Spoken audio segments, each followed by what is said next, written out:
Israël accuse l'UNRWA de terrorisme. À qui le tour? L'organisation onusienne, l'UNRWA, qui dénonce les crimes abjects commis à Gaza et en Cisjordanie, est considérée par Israël comme une organisation terroriste pour avoir dénoncé la barbarie de l'armée israélienne et aidé les populations palestiniennes. Une organisation dont les bâtiments, les écoles et les personnels ont été sauvagement bombardés depuis le 7 octobre, est devenue la cible de la propagande israélienne. Le philanthrope Netanyahou tente de la discréditer pour avoir dénoncé les crimes de l'armée la plus morale du monde, avec, comme toujours, le soutien actif de ses alliés occidentaux. Israël vient de lancer, en guise de contre-attaque, une mise en cause plus que douteuse tant la ficelle est grosse, de l'agence accusée d'avoir participé à l'opération du Hamas, le 7 octobre contre des positions israéliennes. Or ce n'est pas la première fois que le gouvernement sioniste accuse les ONG de « terrorisme », pour tenter de les disqualifier en tant qu'instrument du secours humanitaire face à ces agressions barbares.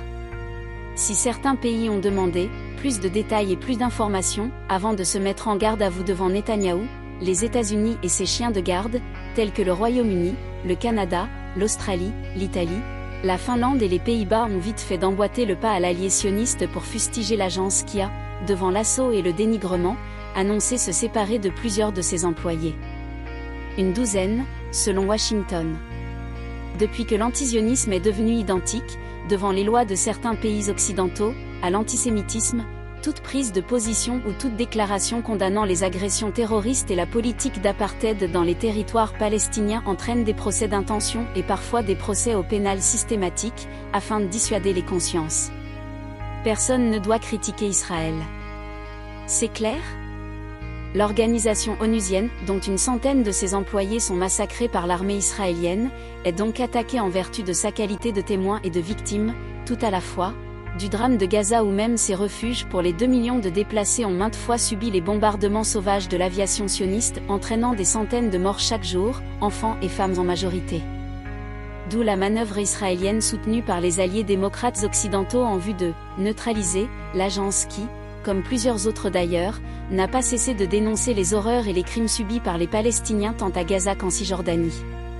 Cependant, le piège grossier n'a pas convaincu l'ONU dont le secrétaire général, Antonio Guterres, a promptement réagi hier soir à la suspension par les pays cités de leur subvention à l'UNRWA dont Israël cherche ouvertement à se débarrasser.